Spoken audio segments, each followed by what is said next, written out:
Hello, good morning guys. So ito, magpa-project tayo ng bulik.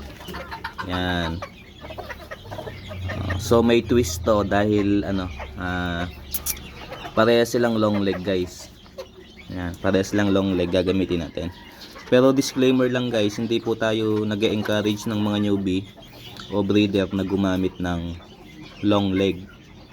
Kasi based on the book, saka experience na din ng mga nauna na hindi talaga siya daw naglalabas ng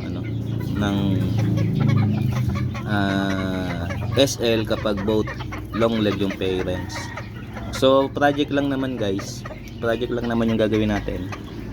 Subukan natin, baka makachamba kahit imposible, di ba? Wala kasi tayong wala tayong choice na kak na pwedeng ipares dito sa BTW. So kinuha ko muna yung kay Sir Nelson na bulik para project namin. Wala kasing pwede guys. Ngayon, ito naman yung kay Boss Gary na short leg yon. Yung tapos pinroject ko naman dito. Yan, pinroject ko siya dyan. Yan. Wala tayong kak guys, oh. Wala, ayan.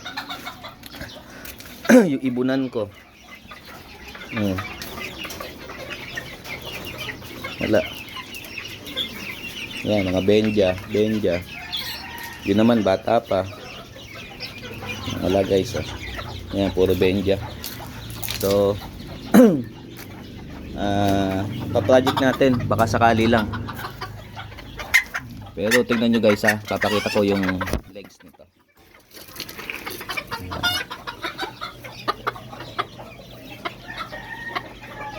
Ayan guys, so super haba yan. Yung hen naman, check natin. Medyo mailap kasi yun eh. Medyo mailap yung hen. Ayan guys, ayan guys, so long leg din.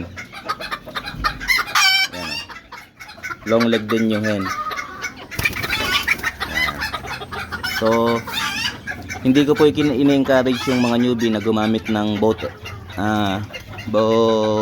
long leg for breeding. Kasi kung meron din akong short leg na bulik o kaya short leg na pwedeng ipares dito, hindi ako gagamit talaga ng long leg.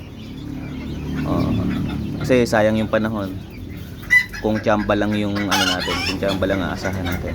Kaya payo ko rin sa inyo guys na huwag kayong gagamit ng same long leg for breeding. Kasi mas maganda talaga kung both SL yung yung breeder nyo para sigurado may short leg na lalabas.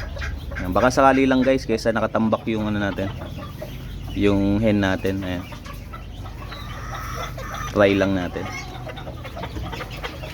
So yun guys, thank you.